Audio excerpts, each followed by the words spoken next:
ইলেক্ট্ৰোলাইটিক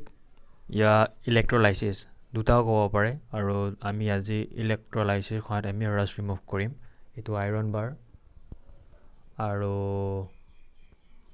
iron বাৰটো আমি ক্লিপৰে এক লগাই দিছো আৰু ইয়াতে পানী আৰু ওয়াশিং সোডা মিক্স যাব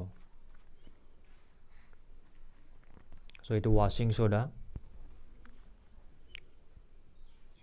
বেকিং সোডা ইউজ নকৰিব ওয়াশিং সোডা ইউজ কৰিব আৰু 12 ভোল্ট 3 एम्पियर হলে বেষ্ট বাট আমাৰ তাত আছে 2 एम्पियर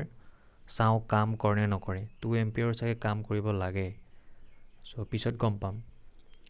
সো আমাক যেতুলা ৰিমুভ কৰিম ৰাছ ৰিমুভ কৰি লাগি থকা তা টুলস লাগিব সো এইটো ব্যাড বয় ইয়াক আমি ৰিমুভ কৰিম যিখিনি ৰাছ লাগি আছে ইয়াক ইলেক্ট্ৰোলাইটিকৰ সহায়ত সো আমি ইয়াত পানী ঢালিম আৰু ওয়াশিং পাউডাৰটো মিক্স কৰি দিম ভালকৈ ওয়াশিং পাউডাৰ ওয়াশিং সোডা সৰি পাউডাৰ নয় সোডা ওয়াশিং সোডা আৰ ভালকে মিক্স কৰি লব আৰু স্টেইনলেস স্টিলৰ বৰ্তন ইউজ নকৰিব অন্তত ৰিয়েক্ট কৰিব প্লাষ্টিক আৰু কাঁচ সো এইটো হৈছে পজিটিভ যেটো আইৰন বাৰ লাগি দিটো পজিটিভ আৰু নেগেটিভটো আমি যদি ইউজ কৰিম ৰাছ ৰিমুভ কৰিব তাতে লগাম 3 एम्पियर হলে বেছি ভাল হয় বাট 2 एम्पियर আছে কি হয় চাও আৰু নেগেটিভ এন্ড পজিটিভ টাচ কৰিব নিদিব সো ইয়াতে আমি নেগেটিভ লগাই ললো আৰু এটো আমি এটা বৰ্ডত লগাই দিম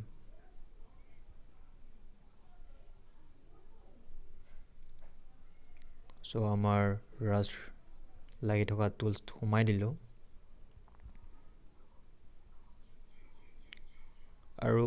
নেগেটিভ পজিটিভ যাতে টাচ নহয়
One hour complete হৈ গল আৰু 1 hour